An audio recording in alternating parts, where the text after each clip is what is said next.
ብትፈጥርላቸው እግዚአብሔር ይመስገን ነው። ኢትዮጵያ የምትፈልገው እንዳንተ መድረክ ላይ የሆነ ቴዲ አፍሮ ስለዘፈነው ዘፈን ማብራሪያ የሚሰጥ አፉን የሚያሰፋ አፖስትልኝ የሚል ግለሰብ ሳይሆን ኢትዮጵያ የምትፈልገው ያለህን ገንዘብ ቸርችክ ውስጥ ላሉ ስራ ለሌላቸው ተመርቀው ቤት ውስጥ ለሚቀመጡ ያንተን እግር ጫማ ካልጠረግን ዳድዬ እያሉ እንዳንተ ነገና ከነገ ወዲያ አዳራሽ ከፍተን ህዝብን በዘብዛለን ብለው ለሚያስቡ ተስፈኞች ትንሽዬ ሱቅ ከፍተ መስራት መጽሐፍ ቅዱሳዊ መንፈሳዊም እንደሆነ አሳያቸው። በቃ ይሄንን ነው የምላችሁ። በጣም አሽቃበትክ የሚል ሰው አለ። ማሽቃበጥ እንደኔ ከሆነ ሁላችሁ ማሽቃብጡ። በእውነት እንትና ሙልዬ እንኳን ደህና መጣ ሰላም በለና ሐሳብ ካለ ቀጥል። ሐሳብ በፈለግከው ሐሳብ ላይ ማውራት ትችላለህ። የኔ ሐሳብ መንካት ከፈለክ የምትቃወሙ ሐሳብ ካለ መሄድ ትችላለህ። ነፃ ነው ቤቱ ለማለት። ሰላም ብያለሁ። አቤላ ጆይ ከታች ያላችሁ እህቶች ወንድሞች ሁላችሁ ሰላም ብያለሁ። ምንድነው እንግዲህ እኔ አክቹሊ ያው ወንጌላዊ አማኝ በመሆኔ ደስተኛ ከሚሆኑ ሰዎች መካከል ነኝ። እወደዋለሁ። አክቹሊ ማህበረሰቤን እወዳለሁ። ክርስቲያን ቤተሰብ ማለት ነው፣ ክርስቲያን ፋሚሊ እወዳለሁ። ስለዚህ ወንጌላዊ አማኝ እዚህ ማህበረሰብ በመሆኔ ደስታ ከሚሰማቸው ሰዎች መካከል አንዱ እኔ ነኝ። ነገር ግን ምንድነው መናገር የምፈልገው እዚህ ጋር ከቴዲ አፍሮ ዘፈን ወይዛ ካሉ ሰዎች ይልቅ እሱ እንግዲህ እንትን አደርጋለሁ ከሱ ይልቅ የቤተክርስቲያን ትልቁ ስጋት የውስጥ ነው። ሐሰተኞቹ ናቸው። የውስጥ ስጋት ነው ያለን ማለት ነው። ስለዚህ የቤተክርስቲያንን ውጭ ያሉ ዓለማውያን ሰዎች የሚዘፍኑት ዘፈን ነው ወይ የጎዳት ያለው? ቤተክርስቲያንን እየጎዳ ያለው የፖለቲካው ጉዳይ ነው ወይ? አሁን ከረንትሊ ስለ አሁን እያወራን ከሆነ ማለት ነው ቤተክርስቲያን በተመለከተ መንግስት ነው ወይ የጎዳ ያለው ቤተክርስቲያንን? ፖለቲካ ዘፋኞች ናቸው ወይ የጎዱ ያሉት ቢባል እነሱ የራሳቸው የሆነ እንትን ተግዳሮት የላቸውም እያልኩ ነፃ እያወጣኋቸው አይደለም። ግን ሞር ትልቁ ተግዳሮት ያለው ምን ላይ ነው ከተባለ ትልቁ ተግዳሮት ያለን ውስጥ ላይ ነው ማለት እንደነዚህ አይነት ሰዎች ማለት ነው ሐሰተኞቹ። ቀደም ሰውየው ሲናገር የነበረውን ሱራፌል የሚባለውን ሰውዬ ሐሰተኛ ነቢያቶችን ሐሰተኛ ሐዋርያት ነን የሚሉ ሐሰተኛ ምእምናንም ጭምር ቤተክርስቲያንን እየጎዱ ያሉት ከየትኛውም ጊዜ በላይ ወንጌል እንዳይሰራ በእነሱ ስም በእነሱ ምክንያት የእግዚአብሔር ስም እየተሰደበ ያለበት እኛ እንደ አማኞች አንገታችን ቀና አድርገን ለመሄድ እስክንቸገር ድረስ ኢቭን እንዲሁም አንዳንዴ በቃ አንዳንድ ሰው አይደለሁም ሁላ ይላል። እኔ ጴንጤ አይደለሁም እኔ እንደዚህ አይደለሁም ይላል እና ኢቭን ዘፈን ለመቃወም ራሱ እስካንችል ድረስ ለመቃወም ፈልገ ለመቃወም ራሱ እስካንችል ድረስ የሚያደርሱ ነገሮች አሉ። ስለዚህ ትልቁ ተግዳሮት ያለው ውስጥ ላይ ነው ባይነኝ እኔ ከውስጥ ያሉትን አክቹሊ ሰዎች ውስጥ ማለት የጌታ ናቸው ማለት አይደለም፣ ግን እኛው መካከል ሆነው ነን እያሉ ነገር ግን ያይደሉ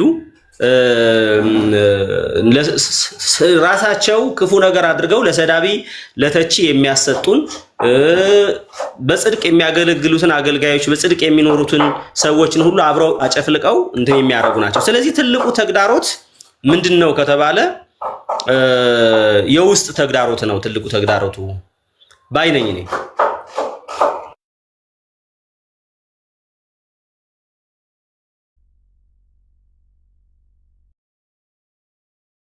ችግር የለውም እየተከተፈ ነው አይደል? ችግር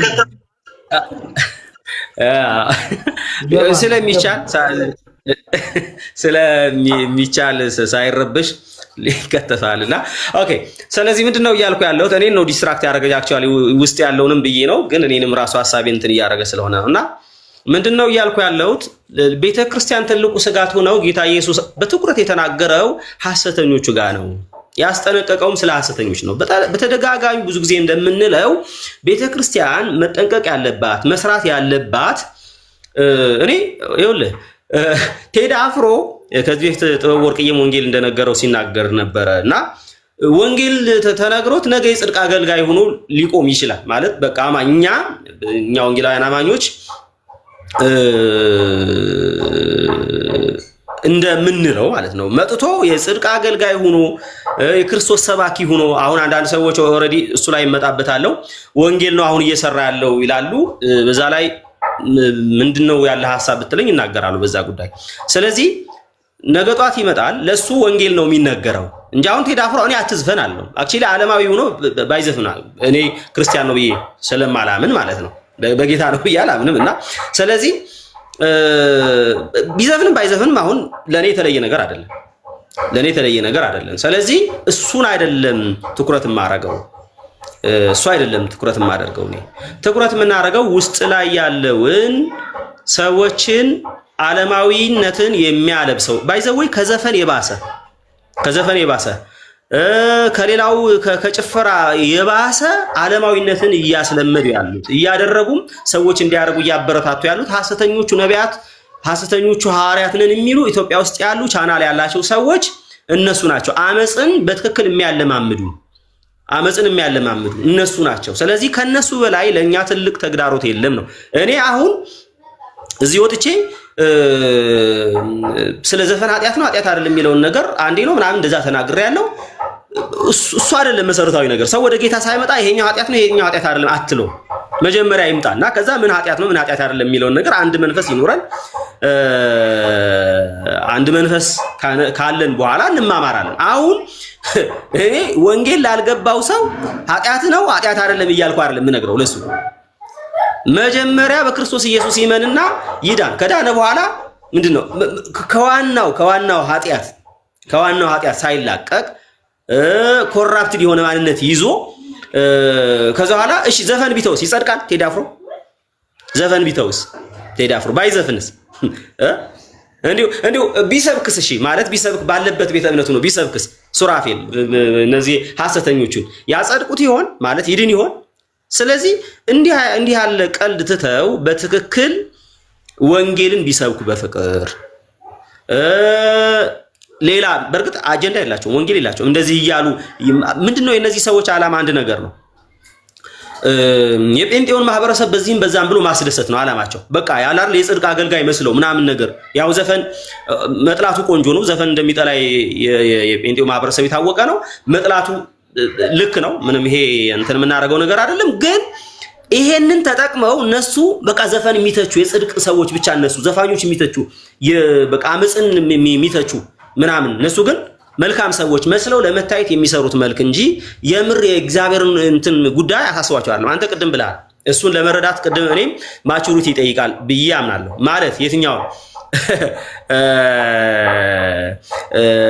እግዚአብሔር የለም ብለው ይላል ይሄማ ለመረዳት ሩቅ እኮ ማለት ይሄን ለመረዳትማ መብሰል እኮ ነው የሚጠይቅ ማለት እነዚህ ሰዎች እንዴት በዚህ ድፍረት ደፈሩ ወይ እብድ መሆን አለባቸው በአይምሮ ጤነኛ መሆን የለባቸው ወይ ደግሞ ጤነኛ ሆነው እግዚአብሔር የለም ብለው ማመን አለባቸው ከዚህ ውጭ ከመረጥክ ምልታ ወይ ደግሞ እውነተኛ የእግዚአብሔር ሰዎች ልትላቸው ማለት ነው እውነተኛ የእግዚአብሔር ሰዎች ናቸው ወይ አይደሉም እውነተኛ የእግዚአብሔር ሰዎች አይደሉም እና እውነተኛ የእግዚአብሔር ሰዎች ካይደሉ ጤነኞች ናቸው አይ ጤነኞችማ ወይ እብድ ናቸው ወይ ጤነኛ ከሆኑ ደግሞ እግዚአብሔር የለም ብለው ያምናሉ ከዚህ ውጭ ሊሆን አይችልም ስለዚህ እነዚህ ሰዎች የሚሰሩት አመጻ እኔ አንድ ነገር ልናገር ዘፈንን ከዘፈን ባለፈ እኔ ስለ ዘፈን በኋላ ያለኝና አመለካከት ስለዚህ ነገር የተናገሩ ሰዎችን ሐሳብ ሰጥበታለሁ ግን በጣም በሚገርም ሁኔታ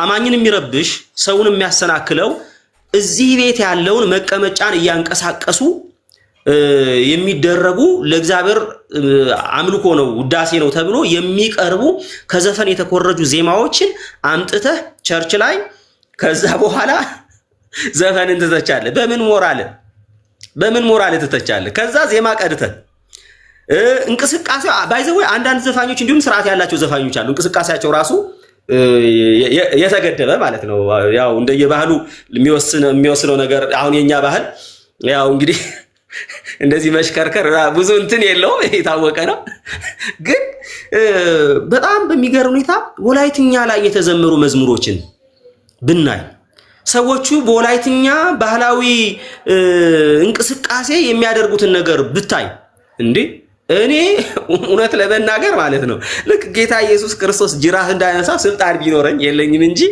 ጅራፍ ሁሉ ላነሳ እችላለሁ። ጅራፍ ሁሉ አንስተህ እነዚህ ሰዎች ገርፈህ እነዚህ እንደዛ የሚያደርጉ ሰዎች አንድ ኦሮምኛ መዝሙር አለ ቃውጤው መዝሙር ማለት እና ዘማሪው በቃ ቅውጥ ያለ ሴትና ወንድ ልብስ ለብሰው ዱላም ያዙዋሉ በደንብ ነው የሚሸከሽኩት። ኦሮምኛ ጭፈራ ማለት መዝሙር ነው እና ጨፋሪዎቹን ከየት ነው የመጣቸው? ከኦሮሚያ ኪነት እና በትክክል ስቴፑን እየጠበቁ ነው የሚሸከሽኩት። እና እንደዚህም አለ እኛ መካከል። ይሄንን ይዘህ ዘፈን ለመተቸት እንዴት ትወጣለህ ነው? ይሄንን እንትን ብለህ አክቹሊ የወላይታ ማህበረሰብ ልክ ነው። ከታች የወላይታ ማህበረሰብ አይወክሉም ማለት እውነት ነው። አይወክሉም። እኛም ይወክላሉ አንልም። አማኙንም አይወክሉም፣ ማህበረሰቡንም አይወክሉም። አፍተር ኦል እና ስርዓት አልባ በተለይ ሰርግ ላይ ማለት ነው ስርዓት አልባ የሆኑ እንቅስቃሴዎች በማድረግ እኔ ወላይታ ላይ ረጅም ጊዜ ኑር ያለው አውቃለሁ ያለውን ማህበረሰብ ቀጥታ እኔ ትርጉሙን ስለማላቀው መዝሙሩን ትርጉሙን ስለማላቀው ሰዎች ናቸው መዝሙሩ እንደሆነ ራሱ የሚነግሩ እንዴ ዘፈኑ ነው የተከፈተው ምናምን ብዬ ደንግጬ ከዛ በኋላ አረ መዝሙር እኮ ብለው ነው እነሱ መዝሙር ብለው ነው ይላሉ። እና ይሄንን እንደዚህ አይነት ነገር ይዘህ ዘፈን ለመተቸት ሞራል የለህም። እና እንዲሁም አንገታችን ውስጥ ላይ ጀግና የሆነ ሰው ማለት በጽድቅ የቆመ ሰው ውስጡ ቤቱ ላይ ያለውን ነገር ቢያጸዳ ቢተችና ከዛ በኋላ ይደርሳል እኮ ከዛ በኋላ እኮ ይደርሳል። ከዛ በኋላ ያሉትን የባህል ዘፈኖች ኃጢአት ናቸው አይደሉም ወይ የሰርግ ዘፈኖች ኃጢአት ናቸው አይደሉም ወይ ምናምን የሚለውን ነገር እሱ ላይ ማውራት ይቻላል። ግን እንኳን ሐሰተኞች ነቢያት ተዋቸው፣ እነ ሱራፌልን ተዋቸው። እውነተኛ ሰባኪ ነኝ የሚል ሰው የራሱን ቤት በትክክል በዚህ መንገድ መሆን አለበት ብሎ የራሱን ቤት ለማጽዳት ያልሞከረ ይሄ ስርዓት አልበኝነትን ይሄ ከልክ የወጣ ከስርዓት የወጣ አምልኮን የሚመስል ነገር እሱን ሳይቃወም ውስጥ ያሉትን ሐሰተኞችን ሳይቃወም የቴዲ ደጋፊዎች ይላል ከታች ማለት ነው። እና እሱን ሳይቃወም ቴዲን መቃወም አይችልም፣ ሌላውን ነገር መቃወም አይችልም። እና ግልጽ በሆነ መንገድ በመጀመሪያ ነገር የሚቀድመው ቤት ላይ ያለውን ነገር እኛ እንቅፋት የሆነን ተግዳሮት የሆነን የከበደን ትልቁ ፈተና የዚህ ዘመን ትልቁ ፈተና ምንድነው? ስርዓት አልበኝነት፣ ይሄ ቅይጥነት፣ ከዓለምን መውሰድ ቅይጥነት። የመጨረሻ ቤተክርስቲያንን ያመሰ ነገር ቢኖር ልብህን በቃፍህን ሞልተህ እንዳትናገር፣ እንዳትሰብክ፣ እንዳትተች ይሄ ነገር ትክክል አይደለም ብለህ ልታርም እንዳትሞክር ሊያደርጉ የሚችሉ አንገትን ሊያስደፉ የሚችሉ ቤተክርስቲያን ላይ ቅይጥነት አለ። ይሄንን ነገር ሳትቃወም ውጭ ወጥተህ ለዛውም ማለት ዓለማዊ ብለህ የምትለውን ዘፋኝ መተቸት እና ምን ሊሰራ ነበር? አሁን ቴዲ አፍሮ ምን ያርግ? ከመዝፈን ውጪ ሌላ ምን ሊያደርግ ይችላል? እና ምን አለ አንዱ ደግሞ እንግዲህ ወደዚህኛው ደግሞ ስመጣ ወደ ማለት ዘፈን መልካም ነው እንዲሁም የቴዲ ዘፈን ወንጌል ነው ምናምን ያሉ ሰዎች አክቹሊ እኔ አልስማማም። እንግዲህ እነሱ ያሉበት ምክንያት ምንድነው? ጭቁኑን ማህበረሰብ እና የተረገጠውን ችግር የደረሰበትን ነፃነቱን ያጣውን ዲሞክራሲ ኤክሰርሳይዝ የሚያደርገውን ማህበረሰብን